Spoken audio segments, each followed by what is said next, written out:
Hello guys, अस्सलाम वालेकुम। आप सब खैरियत से होंगे और मैं भी खैरियत से हूँ। आपको मैंने जो पिछली वीडियो में बताया था कि फैरूज़ की बहुत ज़्यादा तबीयत ख़राब हुई थी, आज मैं वो डिटेल में आपको बताऊँगी कि उसकी तबीयत क्या ख़राब हुई थी।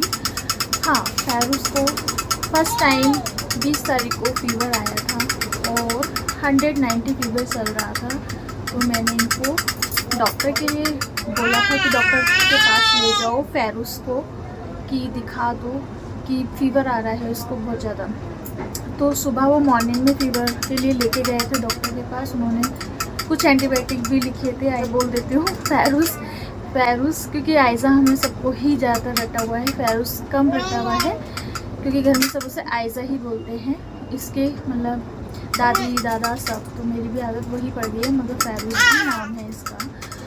हाँ, फैरूज़ को लेकर गए थे तो डॉक्टर ने फैरूज़ को एंटीबायोटिक लिखी थी और इसको फ़ीवर के लिए मेडिसिन ऐड की थी। तो हमने इसको दिया, बोला 6-6 घंटे बाद देना है। डॉक्टर ने बोला कि 6-6 घंटे बाद देना है फैरूज़ को, और अगर आराम नहीं मिलता तो आप दिखाने आ सकते हैं दोबारा। वैसे आपको आराम मिल जाएगा आपके बच्चे को। तो हमने इसको मेडिसिन दी हर 6-6 घंटे बाद। मगर इसको क्या हो रहा था कि फ़ीवर की मेडिसिन देने के बाद भी इसको फिर से फ़ीवर चढ़ रहा था। आधे एक घंटे के लिए उतरता था, फिर ठीक हो जाता, और मगर फिर फ़ीवर चढ़ जाता था। तभी हमने इसको फिर ऐसे ही करते करते पूरा सुबह से लेके नाइट तक ऐसे ही ये प्रोसेस चलता रहा, और हम 6-6 घंटे बाद उसको मेडिसिन देते रहे फ़ीवर के लिए, मगर फ़ीवर नहीं उतर रहा था। फिर अगले दिन डॉक्टर के पास मैंने इनको फिर से भेजा क्योंकि सुबह मॉर्निंग में इसको 101 फ़ीवर हो गया। मैं तो डर गई थी बहुत ज़्यादा कि पता नहीं फैरूज़ को कि ये ठीक भी होगी नहीं। इसके लूज मोशन और वॉमिटिंग स्टार्ट हो गई। फिर मैंने इसको 21 तारीख को डॉक्टर के पास भेजा। मैंने बोला बिल्कुल भी आराम नहीं है, सुबह से शाम हो गई, ना कुछ खा पा रही है फैरूज़, ना ही पानी पी पा रही है, मतलब कुछ भी डाइजेस्ट नहीं हो रहा था फैरूज़ को। और मैं भी परेशान हो रही थी बहुत ज़्यादा। बस ऐसा लग रहा था ये जल्दी से ठीक हो जाए और कुछ खाने पीने लगे, मगर कुछ भी आराम नहीं था, अच्छा ही नहीं लग रहा था। और उसको कुछ भी खाना पीने के लिए, और अभी भी ये देखो वीडियो बना रही हूँ मैं, कंटिन्यू चल रही है, इसका भी ध्यान देना पड़ता है कि गिर ना जाए। बस ऐसी है। फैरूज़ इधर आओ बेटा, क्या कर रहे हो आप उधर खड़े होके। फिर शाम हो गई थी, मैंने बोला अभी भी आराम नहीं है, क्या करना है। हाँ, आप इसको दोबारा लेके जाइए डॉक्टर के पास, कुछ बोलो कि बिल्कुल भी आराम नहीं है। थोड़ा सा मैं गर्मा गर्मी सी हो रही थी क्योंकि उसे आराम नहीं था।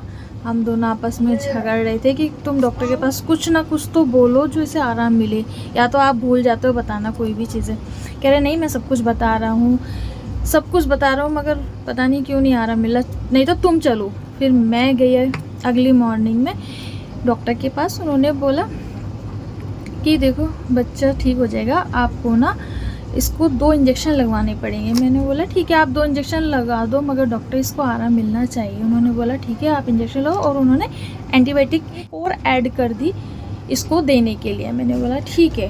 उन्होंने 2 इंजेक्शन लगाए, एक वॉमिटिंग के लिए था, एक इन्फेक्शन के लिए, दोनों ही इंजेक्शन लगाए। फिर भी आराम नहीं था, शाम तक कुछ भी आराम नहीं हुआ। फिर ऐसे ही फिर शाम को रुखसार खाला का कॉल आ गया, फैरूज़ की खाला का फ़ोन आया। फिर ये बातें कर रही थी, खेल भी रही थी, हिम्मत कर रही थी, मगर इसके अंदर बिल्कुल भी हिम्मत नहीं थी फैरूज़ में, हमें पता है, मगर वो फिर भी एक्टिव रहती है। अच्छा लग रहा था देखने में, मगर परेशान हम हो रहे थे बहुत ज़्यादा क्योंकि फैरूज़ बिल्कुल ही डल हो चुकी थी, बिल्कुल भी मतलब एक्टिविटी धीरे धीरे कम होती जा रही थी। जैसा वो खेलती है, जैसा वो खाती पीती थी, उनने कुछ भी खाना पीना बंद कर रहा था, मतलब जो भी उसको मुँह में दो ना वो पास जैसा फील कर रही थी बहुत ज़्यादा फैरूज़। फिर बात करते करते ही रुखसार खाला के सामने फैरूज़ को हो गई वॉमिटिंग बहुत ज़्यादा, मतलब फोर्सफुली वॉमिटिंग हुई फैरूज़ को, और वो भी परेशान हो गई। बोली चल तू इसे संभाल ले। मैंने कहा हाँ मैं इसे संभाल लेती, क्योंकि अकेली ही हूँ मैं, क्योंकि मेरे साथ कोई नहीं है, सिर्फ हस्बैंड और हम दोनों ही रहते हैं, तो हम दोनों को ही देखना है फैरूज़ को। और अभी भी देखो वो खेल रही है।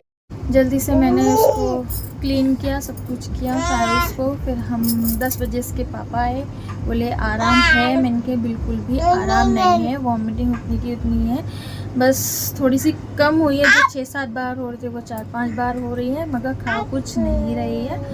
पानी भी नहीं डाइजेस्ट हो रहा। और माशाल्लाह अभी वो खेल रही है आपके सामने, बिल्कुल ठीक है मेरी गुड़िया। हाँ, और फिर रात के 10 बजे हम खाना खा रहे थे। रात के 10 बजे हम खाना खा रहे थे, इतने में ही अम्मी और रुखसार की ग्रुप कॉल आ जाती है, बोलते कैसी तबीयत है फैरूस की। तो मैंने बोला ठीक नहीं है, बस ऐसी है, ज़्यादा नहीं है। तो अम्मी बोली तू घर पे आ जा। मैंने बोला आऊँगी अम्मी घर पे, और मैं हंस रही थी ताकि उन्हें टेंशन ना हो।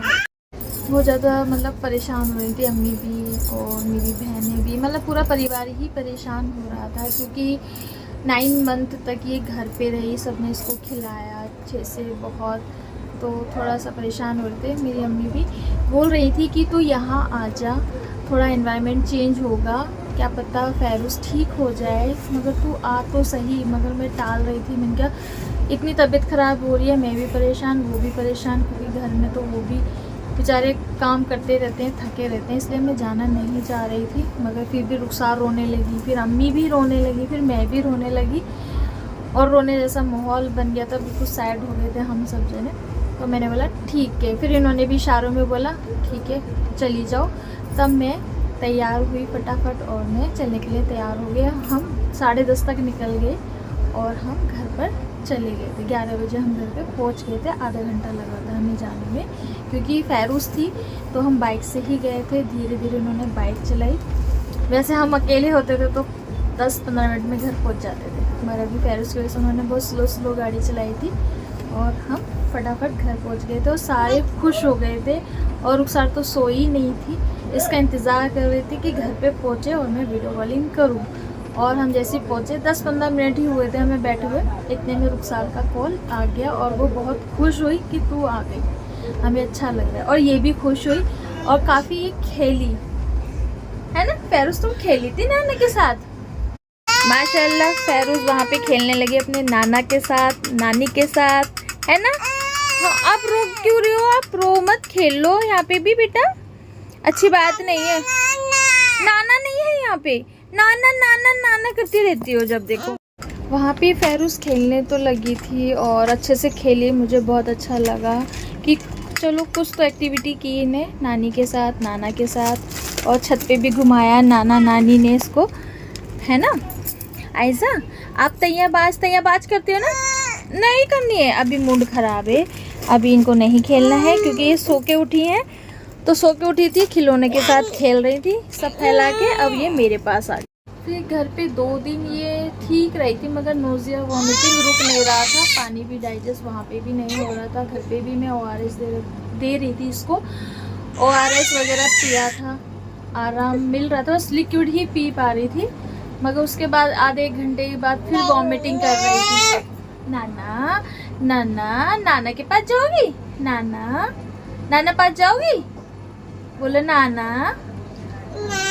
और मेरा मन परेशान हो रहा था बहुत ज़्यादा, सुबह से ही 25 तारीख को मैंने ब्रेकफास्ट भी नहीं किया था, क्योंकि मन ही नहीं कर रहा था, क्योंकि इतना थक गई थी इसी को देखते देखते, बहुत ज़्यादा मैं बहुत ही मतलब बस इसी को देख के परेशान हो रही थी। फिर मैंने डॉक्टर रमा शर्मा उनको दिखाई थी, 1 दिन ही ली थी उनसे दवाई। फिर मैंने 2 दिन बाद उनको मैसेज किया कि फैरूस की बहुत ज़्यादा तबीयत ख़राब है सर, उसको वॉमिटिंग अभी भी हो रही है और येलोश कलर की हो रही है और लूज मोशन भी हो रहे हैं। तो उन्होंने बोला शाम को आप लेकर आ जाओ यहाँ पर।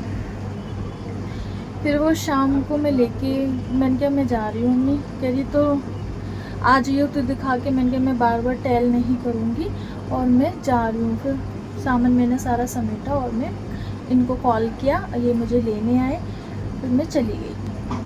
25 को मैंने जब इन्हें कॉल किया था, कॉल करते ही करते मैं इतना इमोशनल हो गई, मैं बहुत रोई। मैंने कहा ये ठीक नहीं हो रही, बस उनसे कह देगी। तो बोले ठीक है तो अभी आऊँ, मैंने कहा हाँ बिल्कुल अभी आओ, मुझे जाना है। मैंने मैसेज किया है डॉक्टर रमा शर्मा को कि आराम नहीं है, उन्होंने बोला यहाँ ले आओ और इंजेक्शन लगा देते हैं। मगर मैंने इंजेक्शन भी पूछा कौन सा लगना है, मगर उन्होंने मुझे बताया ही नहीं, बस बोला आप यहाँ ले आओ शाम को।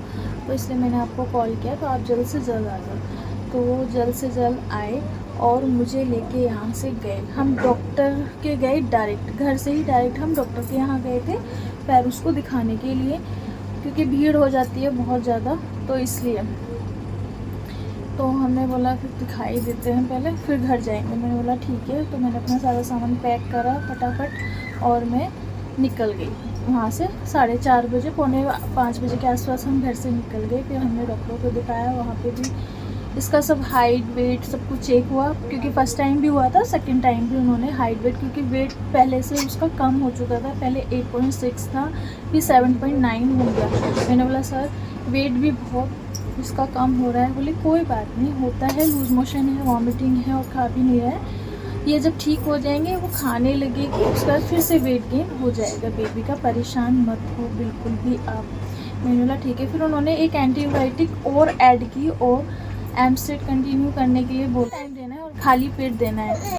और अल्लाह का शुक्र है कि वो ठीक हो गई 28 को बिल्कुल, और खाने पीने भी लग गई अच्छे से, और माशाल्लाह बहुत खुश है, खेल रही है, एक्टिव है। मैं आपको ये देखिए फेरूज मेरी खेल रही है माशाल्लाह। पापा क्या कर रहे हैं? पापा काम कर रहे हैं? क्या कर रहे हैं पापा? अरे ये काम भी नहीं करने देगी अपने पापा को। टीवी ख़राब हो गया, हमारा टीवी संभाल रहे हैं इसके पापा। फेरूज इधर आओ, फेरूज मत छुओ इस तार को। और माशाल्लाह आप दुआएं में याद रखना हमारी फेरूज को, दुआएं करते रहना ताकि आगे ये वीडियो आती रहे ऐसे ही। वीडियो को हम यहीं पे एंड करते हैं, और अगर आपको हमारी वीडियो अच्छी लगी हो तो प्लीज़ लाइक कमेंट शेयर ज़रूर करें। अल्लाह हाफिज़। फेरूज टाटा, सबको टाटा बोल दो।